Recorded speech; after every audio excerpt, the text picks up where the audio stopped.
ಮಾಡಿ ಖಂಡಿತವಾಗಿ ನಿಮಗೆ ನಿಮ್ಮ ಪರ್ಫಾರ್ಮೆನ್ಸ್ ತಕ್ಕಂತ ಅಂಕಗಳು ದೊರೆಯುತ್ತವೆ. ಇಂತಹ ಒಂದು ವಿಷಯದ ಬಗ್ಗೆ ಯಾವುದೇ ಸಂಶಯ ಬೇಡ.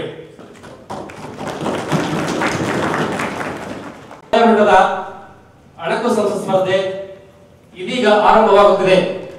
ಸಭಾಧ್ಯಕ್ಷರು ಆಗಮಿಸುತ್ತಿದ್ದಾರೆ.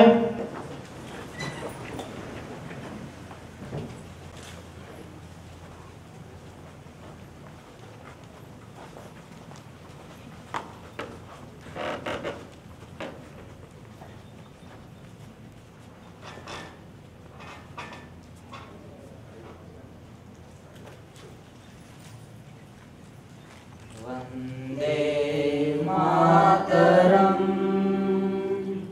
ವಂದೇ ಮಾತರಂ ಸೃಜನಾ ಸುಫಲಾ ಮಲಯಜ ಶೀತಲಾ ಸಸ್ಯ ಶ್ಯಾಮಲಾ ಮಾತರಂ ವಂದೇ ಮಾತರಂ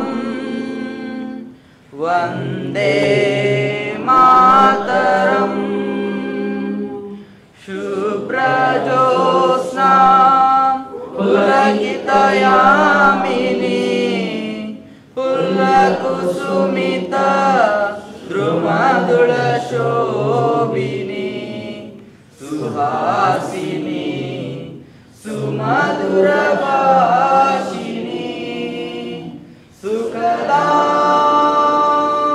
ವರದಾಂ ಮಾತರಂ ವಂದೇ ಮಾತರಂ ವಂದೇ ಮಾತರಂ ವಂದೇ ಮಾತರಂ.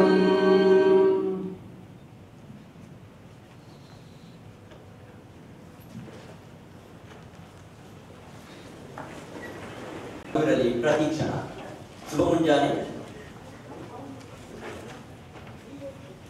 ಇಂದಿನ ಕಾರ್ಯಕ್ರಮ ಕಲಾಪಗಳನ್ನು ಆರಂಭಿಸೋಣ. ಮೊದಲಿಗೆ ಸಂತಾಪ ಸೂಚನೆಗಳು. ಮೊದಲಿಗೆ ದಿವಂಗತ ಎಚ್.ಎಸ್. ಮಹಾದೇವ ಪ್ರಸಾದ್ ಬಗ್ಗೆ ದಿನಾಂಕ 3/1/2017 ನಿಧನ ಹೊಂದಿದ ರಾಜಕೀಯ ವ್ಯಕ್ತಿ ಅನ್ನೋದಕ್ಕಿಂತ ಜನರ ವ್ಯಕ್ತಿ ಅನ್ನೋದೇ ಲೇಸು. ಏಕೆಂದರೆ ಶ್ರೀ ಎಚ್. ಗುರಿ ಪಕ್ಷವಾಗಿರದೆ ಜನಗಳ ಸೇವೆಯಾಗಿದ್ದ ಕಾರಣ ಜನರ ವ್ಯಕ್ತಿಯಾಗಿ ಅವರು ಇಲ್ಲಿಯವರೆಗೆ ಉಳಿದುಕೊಂಡಿದ್ದಾರೆ ಮತ್ತು ಜನರ ಮನಸ್ಸಿನಲ್ಲಿ ಈಗಲೂ ತಮ್ಮ ಛಾಪನ್ನು ಮೂಡಿಸಿದ್ದಾರೆ. ಅದೇ ರೀತಿ ಉರಿ ದಾಳಿಯಲ್ಲಿ ಹುತಾತ್ಮರಾದ 17 ವೀರ ಯೋಧರ ಬಗ್ಗೆ ಮಾತಾಡೋಣ. ಮೊದಲ ಸೈನ್ಯ ಭಾರತಕ್ಕೆ ಅಭೂತಪೂರ್ವವಾದಂತಹ ಸೇವೆಯನ್ನ ನೀಡುತ್ತಾನೆ ಬಂದಿದೆ. ಆದರೆ ಕೆಲ ಒಳಸಂಚುಕೋರರು ದಿನಾಂಕ 18/9/2016 ಮೋಸದಿಂದ ನಡೆಸಿದ ದಾಳಿಯಲ್ಲಿ ನಮ್ಮ 17 ಜನ ವೀರ ಯೋಧರು ಹುತಾತ್ಮರಾಗಿದ್ದಾರೆ. ಅದರ ವಿರುದ್ಧವಾಗಿ ನಡೆದ ಸರ್ಜಿಕಲ್ ಸ್ಟ್ರೈಕ್ ಆ ಯೋಧರ ಪರವಾಗಿ ನಡೆದ ಪ್ರತೀಕಾರವಾಗಿದ್ದರೂ ಸಹ ಆ ವೀರ ಯೋಧರು ಏನು ಹುತಾತ್ಮ ಹೊಂದಿದ್ದಾರೆ ಅದು ನಮಗೆ ತುಂಬಲಾರದ ನಷ್ಟವಾಗಿದೆ. ಅದು ಕೇವಲ ನಮಗಲ್ಲದೆ ಪೂರ್ಣ ರೀತಿಯ ದೇಶಕ್ಕೂ ಎಲ್ಲ ಪ್ರಜೆಗಳಿಗೂ ತುಂಬಲಾರದ ನಷ್ಟವಾಗಿದೆ. ಅದೇ ರೀತಿ ಇನ್ನೋರ್ವ ಗಣ್ಯ ವ್ಯಕ್ತಿ ಯಾರು ಅಂತ ಹೇಳಿದ್ರೆ ಪ್ರೊಫೆಸರ್ ಇಟಗಿ ಈರಣ್ಣ. ಇವರು ದಿನಾಂಕ 13/3/2017 ವಿದ್ಯೋಷರಾಗಿರ್ತಾರೆ. ಚಂದಕ್ಕಿಂತ ಚಂದವಾಗಿ ಶಾಯರಿಗಳನ್ನು ಬರೆದು ಶಾಯರಿಗಳ ಜನಕ ಎಂದೇ ಪ್ರಸಿದ್ಧವಾಗಿದ್ದಂತಹ ಪ್ರೊಫೆಸರ್ ಇಟಗಿ ಈರಣ್ಣ ಅವರು 13/3/2017 ಹೃದಯಾಘಾತದಿಂದ ವಿದ್ಯೋಷರಾಗಿದ್ದಾರೆ. ಇವರು ಶಾಯರಿಗಳ ಮೂಲಕ ಮಾತ್ರವೇ ಮನಸ್ಸುಗಳನ್ನು ಗೆಲ್ಲದೆ ತಮ್ಮ ಉಪನ್ಯಾಸದ ಮೂಲಕ ವಿದ್ಯಾರ್ಥಿಗಳ ಮನಸ್ಸನ್ನು ಗೆದ್ದಂತಹ ಪ್ರೊಫೆಸರ್ ಇಟಗಿ ಈರಣ್ಣ ಅವರ ಅಗಲಿಕೆಯು ನಮಗೆ ತುಂಬಲಾರದ ನಷ್ಟವಾಗಿದೆ. ಇವರೆಲ್ಲರ ಆತ್ಮಕ್ಕೆ ಶಾಂತಿಯನ್ನು ದೇವರು ನೀಡಿ. ಸಿಎಂ ಸಾಹೇಬ್ರೆ. ಮಾನ್ಯ ಸಭಾಧ್ಯಕ್ಷರ ಅನುಮತಿಯ ಮೇರೆಗೆ ಸಂತಾಪ ಗುಂಡ್ಲುಪೇಟೆಯಲ್ಲಿ ಅವರು ಸೋಲ್ಸೋರು ಇದ್ದಿದ್ದಿಲ್ಲ ಅಂತ ಒಬ್ಬ ವ್ಯಕ್ತಿ ಅಧಿಕಾರದಲ್ಲಿ ಇದ್ದಕ್ಕಂಥ ಸಂದರ್ಭದಲ್ಲಿ ಹೃದಯಾಘಾತ ಮರಣ ಹೊಂದಿದ್ರು. ಅವರು ಸಹಕಾರ ಸಚಿವರ ಜೊತೆಗೆ ಕನ್ನಡ ಮತ್ತು ಸಂಸ್ಕೃತಿ ಇಲಾಖೆ ಸಚಿವರಾಗಿದ್ದರು. 2004ರಿಂದ 2008 ಆಗಿರ್ತಕ್ಕಂಥ ಆ ಒಂದು ಇಲಾಖೆಯಲ್ಲಿ ಬಹಳಷ್ಟು ಬದಲಾವಣೆಯನ್ನು ತಂದಿರತಕ್ಕಂಥ ವ್ಯಕ್ತಿ. ಇನ್ನೊಂದು ವಿಚಾರವನ್ನು ಈ ಸದನದಲ್ಲಿ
ರೈತರಿಗೆ 500 ರೂಪಾಯಿ ಹೆಚ್ಚುವರಿಯಾಗಿ ಪ್ರತಿ ಟನ್ನಿಗೆ ಕೊಡಬೇಕು ಅಂತಕ್ಕಂಥ ನಿರ್ಧಾರವನ್ನ ಇದೇ ಸಂದರ್ಭದಲ್ಲಿ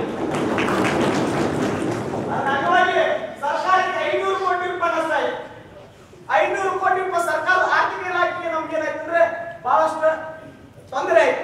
ಆದ್ರೂ ಸಹಿತ ಮಹಾದೇವ ಪ್ರಸಾದ್ ಅವರ ಮಾತಿಗೆ ಹಾಗೂ ರೈತರ ಬಗ್ಗೆ ಕಾಳಜಿ ಹೊಂದಿರತಕ್ಕಂತ ಇದಕ್ಕೆ ನಾನು ಅನುಮೋದನೆ ನೀಡಿ ರೈತ ಪರವಾಗಿರ್ತಕ್ಕಂಥ ಅವರ ಇದಕ್ಕೆ ನಾನು ನೀಡಿದೆ. ಅಂತವ್ರು ನಮ್ಮನ್ನ ಅಗಲಿದ್ದಾರೆ, ಅವ್ರ ಆತ್ಮಕ್ಕೆ ಶಾಂತಿ ಸಿಗಲಿ ಅಂತೇಳಿ ಸದನದ ಪರವಾಗಿ ನಾನು ಕೋರ್ಕೊತಾ ಇದ್ದೀನಿ. ಇನ್ನೊಂದು ಏನಪ್ಪಾ ಅಂತಂದ್ರೆ 17 ಯೋಧರ ಸಾವನ್ನಪ್ಪಿದ್ದಾರೆ ಜಮ್ಮು ಮತ್ತು ಕಾಶ್ಮೀರದಲ್ಲಿ. ಇದು ಈಗಿಂದಲ್ಲ, ಬಹಳ ಸಂಘರ್ಷಮಯವಾಗಿರ್ತಕ್ಕಂಥ ವಾತಾವರಣ ನಿರ್ಮಾಣ ಆಗಿದೆ. ನೇರವಾದ ಯುದ್ಧ ನಡೀತಾ ಇಲ್ಲ. ಇವತ್ತು ಉಗ್ರಗಾಮಿಗಳು ನಮ್ಮ ಯೋಧರ ಮೇಲೆ ಬಹಳ ಒಂದು ವ್ಯವಸ್ಥಿತವಾಗಿರ್ತಕ್ಕಂಥ ಒಂದು ಕೃತ್ಯವನ್ನ ಮಾಡ್ತಾ ಇದ್ದಾರೆ. ನಮ್ಮ ರಾಜ್ಯದ ಬಹಳಷ್ಟು ಯೋಧರು ಸಹಿತ ಕಳೆದ 2 ವರ್ಷದಿಂದ ಸಾವನ್ನಪ್ತಾ ಇದ್ದಾರೆ. ನಮ್ಮ ಕರ್ನಾಟಕ ರಾಜ್ಯದ ವೀರ ಯೋಧರು ನೆನೆಸ್ಕೋಬೇಕಾಗತ್ತೆ.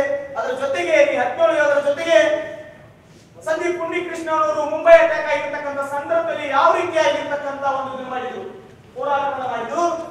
ಲಾನ್ಸ್ ನಾಯಕ ಹನುಮಂತಪ್ಪ ಒಪ್ಪದವರು ಸಹಿತ ಒಂದು ಹಿಮಾಪಾತದಲ್ಲಿರ್ತಕ್ಕಂಥ ಒಂದು ಸಂದರ್ಭದಲ್ಲಿ ಅವರು ಸಹಿತ ಬಹಳಷ್ಟು ನೋವನ್ನು ಅನುಭವಿಸಿ ಸಾವನ್ನಪ್ಪಿದ್ರು.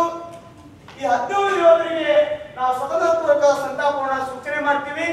ಇನ್ನೊಂದು ಸ್ವತಂತ್ರದ ನಂತರದ ಮೊದಲ ಜನರಲ್ ಯಾರು ಅಂದ್ರೆ ಅದು ನಮ್ಮ ಕರ್ನಾಟಕದ ಜನರಲ್ ಕಾರ್ಯಪ್ಪನವರು ಅನ್ನೋದನ್ನ ನಾವು ಯಾರು ಮರಿಬಾರ್ದು. ಅಂತ ಕಾರ್ಯಪ್ಪನವರ ಪ್ರೇರಣೆಯಿಂದ ಇವತ್ತು ಏನಾಗಿದೆಯಪ್ಪ ಅಂತಂದ್ರೆ ನಾವು ನಮ್ಮ ಕರ್ನಾಟಕ ರಾಜ್ಯದ ಬಹಳಷ್ಟು ಯೋಧರು ಇವತ್ತು ಸೈನ್ಯಕ್ಕೆ ಸೇರ್ತಾ ಇದ್ದಾರೆ. ಅದರಲ್ಲಿಯೂ ಇವತ್ತು ಬೆಳಗಾವಿ ದೇಶದಲ್ಲಿ ನಾವು ಸೇರಿದ್ದೀವಿ. ನಮಗೆಲ್ಲ ನೆನಪಿರ್ಬೋದು, ಬೆಳಗಾವಿ ಜಿಲ್ಲೆ ಅತಿ ಹೆಚ್ಚು ಕರ್ನಾಟಕದಲ್ಲಿ ಯೋಧರು ಸೈನ್ಯಕ್ಕೆ ಸೇರ್ತಕ್ಕಂಥ ಜಿಲ್ಲೆ ಅಂತಕ್ಕಂಥದ್ದನ್ನ ಹೇಳಿ ಈ 17 ಜನ ಯೋಧರಿಗೆ ನಾನು ಸಂತಾಪವನ್ನು ಸೂಚಿಸಿ ಅವರ ಕುಟುಂಬಕ್ಕೆ ಮತ್ತು ಅವರ ಚಿಕ್ಕ ಚಿಕ್ಕ ಮಕ್ಕಳಿಗೆ ಏನಪ್ಪಾ ಅಂತಂದ್ರೆ ಅವ್ರಿಗೆಲ್ಲ ದೇವರು ಒಳ್ಳೆದನ್ನ ಮಾಡಲಿ. ಈ ಮರಣ ಹೊಂದಿರ್ತಕ್ಕಂಥ 17 ಯೋಧರಿಗೆ ಆತ್ಮಕ್ಕೆ ಶಾಂತಿ ಸಿಗಲಿ ಎಂದು ಸದನದ ಪರವಾಗಿ ಸಂತಾಪವನ್ನು ಸೂಚಿಸ್ತಾ ಇದ್ದೀನಿ. ಇನ್ನೊಂದು ಏನಪ್ಪಾ ಅಂತಂದ್ರೆ ಪ್ರೊಫೆಸರ್ ಇಟಗಿ ಈರಣ್ಣ ಅವರು, ಇವ್ರನ್ನ ಶಾಯರಿ, ಕವಿ, ನಾಟಕಕಾರ ಅಂತ ಬಣ್ಣಿಸ್ತೀವಿ. ನಮ್ಗೆಲ್ಲ ಕರ್ನಾಟಕಕ್ಕೆ ಎಲ್ಲರಿಗೂ ಪರಿಚಿತ. ಏನಪ್ಪಾ ಅಂತಂದ್ರೆ ಚಂದಕ್ಕಿಂತ ಚಂದ ನೀನೇ ಚಂದ ಎಂತ ಶೈಲಿಗಳನ್ನ ಬರೆದಪ್ಪ ಅಂತಂದ್ರೆ ಚಿಕ್ಕ ಚಿಕ್ಕ ಪುಟಾಣಿಗಳು ಸಹಿತ ಅವರ ಶೈಲಿಯನ್ನು ಓದೋರು ಇಲ್ಲ. ಅಂತವರು ಶಿವಮೊಗ್ಗದಲ್ಲಿ ದಿನಾಂಕ 13/3/2017 ಮರಣವನ್ನ ಹೊಂದೋದ್ರ ಮುಖಾಂತರ ಕರ್ನಾಟಕಕ್ಕೆ ತುಂಬಲಾರದ ಒಂದು ನಷ್ಟ ಉಂಟಾಗಿದೆ. ಅಂತ ಒಂದು ಕವಿ ಇನ್ನೊಮ್ಮೆ ಕರ್ನಾಟಕ ಹುಟ್ಟಿ ಬರಲಿ ಅಂತಕ್ಕಂಥದ್ದನ್ನ ಹೇಳ್ತಾ ಅವ್ರಿಗೂ ಸಹಿತ ಆತ್ಮಕ್ಕೆ ಶಾಂತಿ ಸಿಗಲಿ, ಅವರ ಕುಟುಂಬಕ್ಕೆ ಅವರ ಏನು ಅಗಲಿಕೆಯನ್ನ ನಷ್ಟ ತುಂಬಿಕೊಳ್ಳಿ ಭಗವಂತ ಅಂತೇಳಿ ಪ್ರಾರ್ಥನೆಯನ್ನು ಮಾಡುವ ಮುಖಾಂತರ ಈ 3 ಜನರಿಗೆ ಈ ಸದನದ ಮೂಲಕ ಸಂತಾಪವನ್ನ ಸೂಚಿಸುತ್ತೇನೆ. ಮಾನ್ಯ ಸಭಾಧ್ಯಕ್ಷರೇ, ನನ್ನ ಸಂತಾಪವನ್ನ ಸೂಚನೆಯ ಬೆಂಬಲ ಇದೆ. ನಾವೇನು ನಿರ್ಣಯ ತೆಗೆದುಕೊಂಡ್ರೆ ಸಂತಾಪ ಸೂಚನೆ ಮಾಡಿ ನನ್ನ ಬೆಂಬಲವನ್ನ ವ್ಯಕ್ತಪಡಿಸ್ತಾ ನನ್ನ ಮಾತನ್ನು ಮುಗಿಸ್ತಾ ಇದ್ದೀನಿ. ಇವರ ಹುಟ್ಟೂರು ಹಾಳ್ನಳ್ಳಿ. ಹುಟ್ಟಿದ ದಿನಾಂಕ ಆಗಸ್ಟ್ 8, 1958. ತಂದೆ ಎಚ್.ಎಲ್. ಶ್ರೀಕಾಂತ್. ಇವರು ಪದವೀಧರರಾಗಿದ್ದರು. ಇವರು 3 ಸಲ ಸಚಿವ ಸಂಪುಟದಲ್ಲಿ, ಧರಂಸಿಂಗ್ ಅವರ ಸಚಿವ ಸಂಪುಟದಲ್ಲಿ ಹಾಗೂ ಸಿದ್ದರಾಮಯ್ಯ ಅವರ ಸಚಿವ ಸಂಪುಟದಲ್ಲಿ, ಕುಮಾರಸ್ವಾಮಿ ಅವರ ಸಚಿವ ಸಂಪುಟದಲ್ಲಿ ಹಾಗೂ 5 ಬಾರಿ ಎಂಎಲ್ಎ ಆಗಿ ಇವರು ಪಕ್ಷಪಾತವಿಲ್ಲದೆ ಜನಾಭಿವೃದ್ಧಿ ಕೆಲಸಗಳಿಗೆ ಒತ್ತು ಕೊಟ್ಟು ಜನರ ಮನ್ನಣೆಗೆ ಹಾಗೂ ಜನಾಭಿಪ್ರಾಯಕ್ಕೆ ತಮ್ಮ ಸಹಮತಿಯನ್ನು ತೋರಿ ಎಲ್ಲರಿಗೂ ಸಹಾಯವಾಗುವಂತೆ ತಮ್ಮ ಕಾರ್ಯವನ್ನು ನಿರ್ವಹಿಸಿ ಅಜಾತ ಶತ್ರು ಎಂಬ ಗಳಿಕೆಯನ್ನೂ ಗಳಿಸಿ ಉತ್ತಮ ಜನನಾಯಕನಾಗಿ ಉತ್ತಮ ಸೇವೆಯನ್ನು ಸಲ್ಲಿಸಿ ಉತ್ತಮ ನಾಯಕನಾಗಿ ಹೊರಹೊಮ್ಮಿದ ಎಚ್.ಎಸ್. ಮಹದೇವ ಪ್ರಸಾದ್ ಇವರು ನಮ್ಮನ್ನು ಅಗಲಿದ್ದು 3/1/2017. ಇವರ ಪ್ರಾಣ ಪಕ್ಷಿ ಮಲಗಿದ್ದಲ್ಲೇ ಆರಿ ಹೋಗಿದ್ದರಿಂದ ಪಾಪ ಇವರು ತಮ್ಮ ಜನರಿಗೆ ಇನ್ನೂ ಸಲ್ಲಿಸಬೇಕಾಗಿದ್ದ ಸೇವೆ ದೇವರೇ ಸಹಿಸಲಾಗದೆ ಇವರನ್ನು ತಮ್ಮೊಂದಿಗೆ ಕರೆದುಕೊಂಡು ಹೋಗುವುದಾಗಿ ನಾನು ಭಾವಿಸುತ್ತೇನೆ. ಹಾಗಾಗಿ ಎಲ್ಲರಿಗೂ ಇವರ ಸ್ನೇಹಿತರಾಗಲಿ ಹಾಗೂ ಇವರ ಕುಟುಂಬದವರೆಲ್ಲರಿಗೂ ಇವರ ಅಗಲಿದ ದುಃಖವನ್ನು ಸಹಿಸುವ ಶಕ್ತಿಯನ್ನು ಆ ದೇವರು ಕೊಡಲಿ ಎಂದು ನಾನು ಈ ಕ್ಷಣದಲ್ಲಿ ಆ ದೇವರಲ್ಲಿ ಬೇಡಿಕೊಳ್ಳುತ್ತೇನೆ. ಹಾಗೂ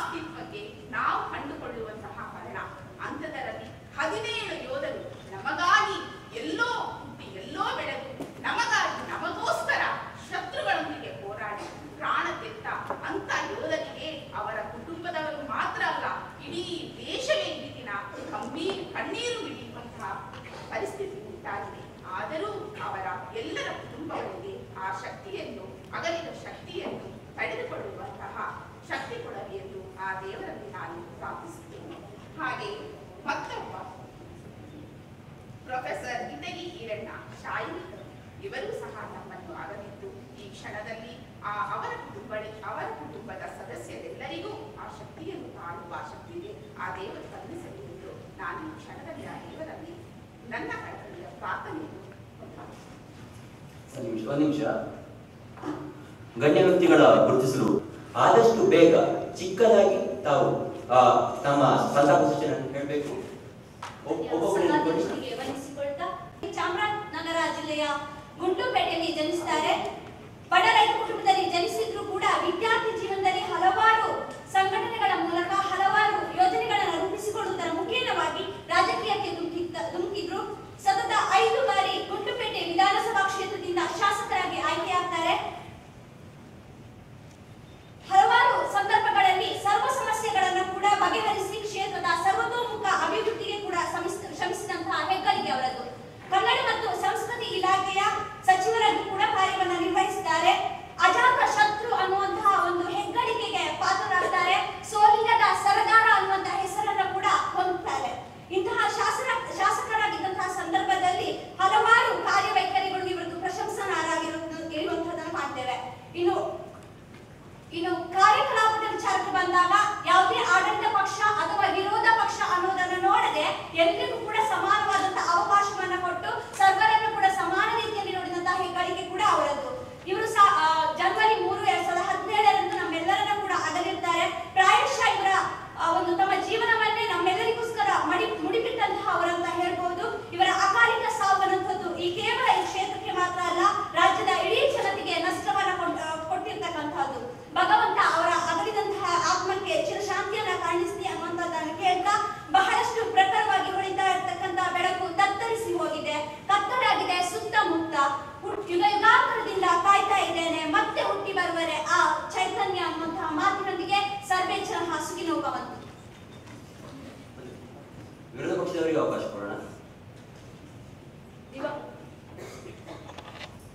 ವಿಧಾನಸಭಾ ಚುನಾವಣೆಯಲ್ಲಿ ಜಯಗಳಿಸಿದ ಇವರು 3 ದಶಕಗಳ ಕಾಲ ಕ್ಯಾಬಿನೆಟ್ನ ಸಚಿವರಾಗಿದ್ದರು ಮತ್ತು 5 ಬಾರಿ ಸಚಿವರಾಗಿ ಸೇವೆ ಸಲ್ಲಿಸಿದ್ದಾರೆ.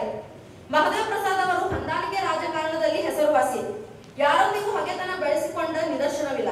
ಒಬ್ಬ ದಕ್ಷ ಆಡಳಿತಗಾರರು, ರಾಜ ನಿಪುಣರಾದ ಎಚ್.ಎಸ್. ಮಹದೇವ್ ಪ್ರಸಾದ್ ಅವರು ದಿನಾಂಕ 3 ಜನವರಿ 2017 ಹೃದಯಾಘಾತಕ್ಕೆ ತುತ್ತಾಗಿ ತಮ್ಮ ಇಹಲೋಕದ ಯಾತ್ರೆ ಮುಗಿಸಿದ್ದಾರೆ.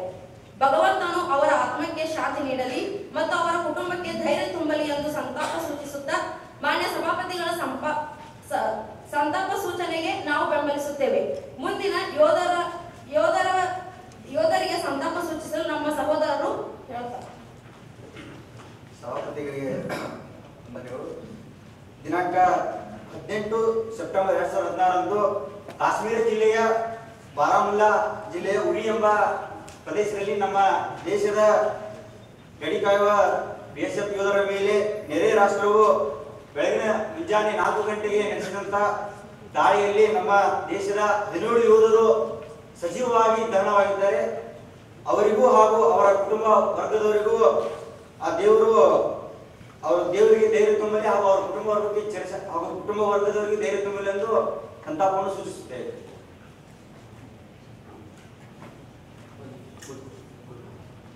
ಅಂತಹ ರಾಷ್ಟ್ರ ರಕ್ಷಣೆ ಮಾಡುವವರು ನಮ್ಮ ಗಡಿ ಕಾಯುವ ವೀರ ಯೋಧರು. ನಾವು ನಿಶ್ಚಿಂತೆಯಿಂದ ಇಂದು ಮಲಗ್ತಾ ಇದ್ದೀವಿ ಅಂತಂದ್ರೆ ಅದಕ್ಕೆ ಕಾರಣ ನಮ್ಮ ದೇಶ ಕಾಯುವಂತಹ ವೀರ ಯೋಧರು. ಈ ದುರಂತದಲ್ಲಿ ಮೇ 30 17 ಜನ ಮಂದಿ ಯೋಧರು ಮೃತಪಟ್ಟಿದ್ದಾರೆ. ಅದರಲ್ಲಿ 19 ಜನ ಕೂಡ ಗಾಯಗೊಂಡಿದ್ದಾರೆ. ಈ 17 ಮಂದಿ ಯೋಧರಲ್ಲಿ 2 ಸೇನಾ ಅಧಿಕಾರಿಗಳು ಕೂಡ ಇದ್ದಾರೆ. ಈ ದುರ್ಘಟನೆಯಲ್ಲಿ ಸಜೀವದಹನವಾಗಿದ್ದಾರೆ. ಈ ಎಲ್ಲಾ ಯೋಧರು ಮನೆ, ಮಡದಿ, ಮಕ್ಕಳು, ಕುಟುಂಬವನ್ನು ತೊರೆದು ನಮ್ಮ ರಾಷ್ಟ್ರ ರಕ್ಷಣೆಯನ್ನು ಮಾಡುತ್ತಾ ತಮ್ಮ ದೇಹವನ್ನು ತ್ಯಾಗ ಮಾಡಿದ್ದಾರೆ. ಹಾಗೂ ಇಂತಹ ಕುಟುಂಬಕ್ಕೆ ನಾವು ಸಾಂತ್ವನ ನೀಡಲಿಕ್ಕೆ ಆ ಕುಟುಂಬದವರಿಗೆ ಗೌರವಿಸಿ ಸಹಕರಿಸಿ ಅವರಲ್ಲಿ ಧೈರ್ಯ ತುಂಬುವಂತಹ ಕೆಲಸವನ್ನು ನಾವು ಮಾಡಬೇಕು. ಈ ಮೂಲಕ ನಾನು ಈ ವೇದಿಕೆಯಲ್ಲಿ ಈ ಒಂದು ಸಭೆಯಲ್ಲಿ ಅವರ ಆತ್ಮಕ್ಕೆ ಶಾಂತಿಯನ್ನು ಕೋರುತ್ತಾ ನನ್ನ ಅವಕಾಶಕ್ಕಾಗಿ ನಿಮಗೆ ಧನ್ಯವಾದಗಳನ್ನು ಕೋರುತ್ತಾ ಮಾತನ್ನು ಮುಗಿಸುತ್ತೇನೆ. ಇಟಗಿ ಈರಣ್ಣನವರು ಪ್ರಸಿದ್ಧ ಶಾಯರಿ ಕವಿಗಳು ಹಾಗೂ ಇವರು ಕನ್ನಡ ಚಿತ್ರರಂಗಕ್ಕೆ ಅಭೂತಪೂರ್ವವಾದ ಸಾಧನೆ ನೀಡಿರುತ್ತಾರೆ. ಇವರ ಶಾಯರಿಗಳು ಬದುಕಿನ ವಿವಿಧ ಮಜಲುಗಳನ್ನು ನಿರ್ವಹಿಸುತ್ತಾ ಮನುಷ್ಯನ ಸ್ವಭಾವಗಳಿಗೆ ಕಚುಗಳಿಯನ್ನು ಕೊಡುವ ರೀತಿಯದ್ದಾಗಿದೆ. ಅವರು ತಮ್ಮ ಶಾಯರಿಗಳೊಂದಿಗೆ ಹೀಗೆ ಬರೆಯುತ್ತಾರೆ. ಕನ್ನಡದೊಳಗ ಶಾಯರಿನಂತೂ ನಾನು ಬರೆಯಲಿಲ್ಲ. ಸರಿ. ಕನ್ನಡದೊಳಗ ಶಾಯರ್ನಂತೂ ಯಾರು ಬರದಿಲ್ಲ ಇವತ್ತಿನ ತನಕ. ಕನ್ನಡದೊಳಗ ಶಾಯರ್ನಂತೂ ಯಾರು ಬರದಿಲ್ಲ ಇವತ್ತಿನ ತನಕ. ನನಗಂತೂ ಬರಿಬೇಕನ್ನ ಸಹಿತೈತಿ, ನಾನಂತೂ ಸಾಯೋ ತನಕ. ಇದೇ ರೀತಿ ಅವರು ಸಾಯೋ ತನಕ ಕನ್ನಡ ಸಾಹಿತ್ಯ ಕ್ಷೇತ್ರಕ್ಕೆ ಶಾಯರಿಗಳ ಮೂಲಕ ಕೊಡುಗೆಯನ್ನು ನೀಡುತ್ತಾ ಬಂದಿದ್ದಾರೆ. ಇವರ ಅಗಲಿಕೆಯು ಸಾಹಿತ್ಯ ಕ್ಷೇತ್ರಕ್ಕೆ ಬಹುದೊಡ್ಡ ನಷ್ಟವಾಗಿದೆ. ಭಗವಂತನು ಇವರ ಆತ್ಮಕ್ಕೆ ಶಾಂತಿಯನ್ನು ನೀಡಲಿ ಎಂದು ಕೋರುತ್ತಾ ಅವಕಾಶವಾಗಿ ಧನ್ಯವಾದಗಳು. ಮಹಾದೇವ ಪ್ರಸಾದ್ ಅವರು ದಿನಾಂಕ 3/1/2017 ಒಂದು ಬೆಟ್ಟ ಮೇಲೆ ಮಲಗಿದ ಅಲ್ಲೇ ನಮ್ಮನ್ನ ಆಗಲಿ ನಮ್ಮನ್ನೆಲ್ಲರನ್ನಾಗಲಿ ಇವತ್ತು ಹೋಗಿದ್ದಾರೆ. ಅವರು HS ಮಹಾದೇವ ಪ್ರಸಾದ್ ಅವರು ನಮ್ಮ ಸರ್ಕಾರ ಸಂಪುಟದ ಒಂದು ಬಲಗೈ ಇದ್ದಂತೆ. ಯಾವುದ ಆಡಳಿತ ಪಕ್ಷನು ಕೆಲವೊಂದು ತಪ್ಪುಗಳನ್ನು ಮಾಡಿದರೆ ನಾವು ಯಾವ ರೀತಿ ನಡಿಬೇಕು, ನಮ್ಮ ಸಚಿವ ಸಂಪುಟದ ಒಳ್ಳೆ ತೀರ್ಮಾನವನ್ನು ತೆಗೆದುಕೊಂಡು ಮತ್ತ ನಮ್ಮ ಮುಂದೆ ನಡಿ ಸರ್ಕಾರವನ್ನು ಯಾವ ರೀತಿ ನಡೆಸಬೇಕು ಅನ್ನೋ ಸಂಪೂರ್ಣವಾದಂತ ಜ್ಞಾನವನ್ನು ನಮ್ಮ ಸರ್ಕಾರಕ್ಕೆ ಸಲಹೆ ನೀಡುತ್ತಿದ್ರು. ಅದಕ್ಕೆ ಅವರನ್ನು ನಾವು ಅಗಲಿದ್ದೀವಿ. ಇವತ್ತಿನ ದಿವಸ ನಾವೆಲ್ಲರೂ ದುಃಖದಲ್ಲಿದ್ದೀವಿ. ದಯವಿಟ್ಟು ಭಗವಂತ ಅವರಿಗೆ, ತಮ್ಮ ಪತ್ನಿಗೆ, ಮಕ್ಕಳಿಗೆ ಒಳ್ಳೆಯ ಅವ್ರಿಗೆ ಭಗವಂತ ಶಕ್ತಿ ಕೊಡ್ಲಿ, ಮುಂಬರುವ ನಿರ್ಮಾಣದಲ್ಲಿ ಒಳ್ಳೆ ಸ್ಥಾನಮಾನ ನೀಡಲಿ ಅಂತೇಳಿ ನಾನು ಪ್ರಾರ್ಥಿಸ್ತೀನಿ. ಅದೇ ರೀತಿಯಾಗಿ 17 ಯೋಧರು ಕಾಶ್ಮೀರದಲ್ಲಿ ಮರಣ ಹೊಂದರು. ಅವ್ರಿಗೂ ಕೂಡ ಭಗವಂತ ಅವರ ಪತ್ನಿಗೆ, ಅವರ ಮಕ್ಕಳಿಗೆ ಆತ್ಮಶಾಂತಿಯನ್ನು ನೀಡಿ ಅಂತೇಳಿ ಸಂತಾಪವನ್ನು ಸೂಚಿಸ್ತೇನೆ. ಅದೇ ರೀತಿಯಾಗಿ ಒಬ್ಬ ಒಳ್ಳೆಯ ಶಾಯರಿ ಕವಿ, ಅವ್ರದೊಂದು ಚಿಕ್ಕ ಶಾಯರಿ ಹೇಳ್ತೀನಿ. ಜ್ಞಾನ ಅರಿಯೆ ಅಜ್ಞಾನ ಮರಿಯೆ, ಜ್ಞಾನ ಅರಿಯೆ ಅಜ್ಞಾನ ಮರಿಯೆ, ನಮ್ಮ ಜೊತೆ ಇರ್ಬೇಕ ಸುಜ್ಞಾನದ ಮಂದಿ ಅಂತ ಒಂದು ಬಹಳ ಚಿಕ್ಕವಾದ ಅವ್ರದ್ದು ಹೇಳ್ಬೇಕು. ನಮಗೆ ಸಮಯ ಬಹಳ ಅಭಾವ ಇರೋದ್ರಿಂದ ಅದಕ್ಕೆ ಅವರು ಒಂದು ಒಳ್ಳೆಯ ಉತ್ಸಾಹಿ ಕವಿ. ಇವತ್ತಿನ ದಿವಸ ಯುವಕರಿಗೆ ಹಾಗೂ ಎಲ್ಲರಿಗೆ, ಮಹಿಳೆಯರಿಗೆ, ಪುರುಷರಿಗೆ ಸಮಾನವಾದ ರೀತಿಯಲ್ಲಿ ಚುಟುಕು ತನ್ನ ಅನಿಸಿಕೆಗಳನ್ನು ಬಹಳ ಒಳ್ಳೆ ರೀತಿಯಲ್ಲಿ ವ್ಯಕ್ತಪಡಿಸಿದ್ದಾರೆ. ಅದಕ್ಕೆ ಇವತ್ತು ನಮ್ಮ ನಗರಲ್ಲಿ ಅವ್ರು ಹೋಗಿದ್ದಾರೆ. ಅದಕ್ಕೆ ನಮಗೂ ಕೂಡ ಬಹಳ ದುಃಖ ಅನಿಸ್ತಾ ಇದೆ. ಅವರು ಅಂತ ಕವಿ ಮುಂದಿನ ದಿನಮಾನಗಳಲ್ಲಿ ಒಬ್ಬರಲ್ಲ 10 ಮಂದಿ ಶಿವಮೊಗ್ಗ ಜಿಲ್ಲೆಯಲ್ಲಾಗಲಿ ನಮ್ಮ ಕರ್ನಾಟಕದ ಪ್ರತಿಯೊಂದು ರಾಜ್ಯದಲ್ಲಿ ಜನಿಸಿ ಬರಲಿ. ಭಗವಂತ ಅವ್ರ ಕುಟುಂಬಕ್ಕೆ, ಅವರಿಗೂ ಕೂಡ ಆತ್ಮಕ್ಕೆ ಶಾಂತಿ ನೀಡಲಿ, ಅವರ ಕುಟುಂಬಕ್ಕೆ ಒಳ್ಳೆ ರೀತಿ ಆಗಲಿ ಅಂತೇಳಿ ಪ್ರಾರ್ಥಿಸಿ ಮಾನ್ಯ ಸಭಾಧ್ಯಕ್ಷರಿಗೆ ಅವಕಾಶ ನೀಡಿದ್ದಕ್ಕೆ ಧನ್ಯವಾದಗಳು. ಜನಕ ಕಿಟಕಿ ಈರಣ್ಣ ಇಂತಹ ಉತ್ತಮ ಪ್ರೊಫೆಸರ್ ಹಾಗೂ ಶಹರಿಯ ಕವಿ. ಇವರು ಶಿವಮೊಗ್ಗದ ಮೂಲದವರು. ಒಬ್ಬ ವಿದ್ಯಾರ್ಥಿ ಈ ಒಂದು ಶಹರಿ ಈರಣ್ಣವರ ಬಳಿ ಹೋಗಿ ಏನಪ್ಪಾ ಅಂದ್ರೆ, ನೋಡಿ ನಾವು ಶಹರಿಯನ್ನ ಬರೀಲಿಕ್ಕೆ ಸ್ಟಾರ್ಟ್ ಮಾಡ್ತಾ ಇದ್ದೀವಿ, ಅದಕ್ಕೆ ನಿಮ್ಮ ಅಭಿಪ್ರಾಯಗಳನ್ನ ಸ್ವಲ್ಪ ಹೇಳಿ. ಅವಾಗ ಈರಣ್ಣವ್ರು ಹೇಳ್ತಾರೆ, ನೀನು ದಯವಿಟ್ಟು ಶಹರಿಯನ್ನ ಬರಿಬೇಡ ಅಂತ ಹೇಳ್ತಾರೆ. ಆವಾಗ ಆ ವ್ಯಕ್ತಿ ಒಂದು ದಿಗ್ಭ್ರಾಂತನಾಗಿ ನಿಂತುಬಿಡ್ತಾನೆ. ಆವಾಗ ಆ ವ್ಯಕ್ತಿ ಏನ್ ಹೇಳ್ತಾನೆ, ಈರಣ್ಣವ್ರು ಏನ್ ಹೇಳ್ತಾರೆ ಅಂದ್ರೆ, ಮೊದಲು ನೀನು ಚೆನ್ನಾಗಿ ಓದು. ಈಗ ಒಂದು ಅಡಿಗೆ ಕೋಣೆಯಲ್ಲಿ ಹಾಲನ್ನ ಕಾಯಿಸಿಟ್ಟಾಗ ಅದಕ್ಕೆ ಒಂದು ಶಾಖನ ಕೊಟ್ಟರೆ ಯಾವ ತಾನೇ ಹಾಲು ಉಕ್ಕಿ ಹೊರಗೆ ಬರುತ್ತದೆ. ಆ ರೀತಿಯಾಗಿ ಮೊದಲು ವ್ಯಕ್ತಿ ಓದುವುದನ್ನ ಕಲಿ. ಆ ರೀತಿಯಾಗಿ ಮೊದಲು ನಿನ್ನ ಪುಸ್ತಕವನ್ನು ಹಿಡಿದು ನಿಂತಾಗ ನಿನ್ನದೇ ಶಹರಿ ಕೂಡ ಉತ್ಪಾದನೆ ಆಗುತ್ತವೆ. ಅದಕ್ಕಾಗಿ ಒಂದು ಈರಣ್ಣವರ ರಚಿಸಿದಂತ ಒಂದು ಕೆಲವು ಶೈಲಿಗಳನ್ನ ತಮ್ಮ ಮುಂದೆ ಹೇಳ್ತೇನೆ. ಅವಕಾಶದ ಸಮಯದ ಅಭಾವ ಇರೋದ್ರಿಂದ ಆದಷ್ಟು ಬೇಗ ಕಲ್ಮಶವಿಲ್ಲದೆ ಬಿಚ್ಚಿಡಬೇಕು ಸ್ಫೂರ್ತಿ, ಅಳಪು ಮನ ನೊಂದರೆ ಪೂರ್ತಿ, ಜನ್ಮವನ್ನೇ ಚಿಂತೆಯಲ್ಲಿ ಚಿತೆ ಮಾಡಿದರೆ ತಿಥಿ. ಜೀವನವೆಲ್ಲ ಸ್ವಾರ್ಥದಿಂದ ಬದುಕುವುದಕ್ಕೆ ಇದೆಯಾ ಅರ್ಥ? ಪ್ರಾಮಾಣಿಕತೆ ಮರೆತರೆ ವ್ಯರ್ಥ, ಯಶಸ್ಸಿಗೆ ನಿರ್ಮಲ ಮನಸ್ಸೇ ಸೂತ್ರ. ಈ ಒಂದು ಈರಣ್ಣವರ ನಮ್ಮನ್ನ ಅಗಲಿದ್ದಾರೆ. ಅಂತಹ ಈರಣ್ಣವರು ಪ್ರತಿಯೊಬ್ಬ ವ್ಯಕ್ತಿಯಲ್ಲಿದ್ದಾರೆ. ಅಂತಹ ವ್ಯಕ್ತಿಗಳಿಗೆ ಉತ್ತಮ ಅವಕಾಶ ಸಿಕ್ಕಿದ್ದೇ ಆದರೆ ನೀವು ಕೂಡ ಶೈಲಿಯ ಜನಕರಾಗಿ ಒಂದು ನಮ್ಮ ರವಿ ಕಾಣದನ್ನ ಕವಿ ಕಂಡನೆಂಬ ಮಾತಿನಂತೆ ಅದಕ್ಕಾಗಿ ಒಬ್ಬ ವ್ಯಕ್ತಿ ಅಗಲಿದರೂ ಕೂಡ ಅವರ ರಚಿಸಿದಂತಹ ಶೈಲಿಗಳು ನಮ್ಮ ಮನದಲ್ಲಿ ತಲುಪುತ್ತವೆ. ಅದಕ್ಕಾಗಿ ನನಗೆ ಅನುಮತಿ ಮಾಡಿಕೊಟ್ಟಂತಹ ಸಭಾಧ್ಯಕ್ಷ ಮನುಷ್ಯ ನಾನು ಮಾತನಾಡುತ್ತೇನೆ.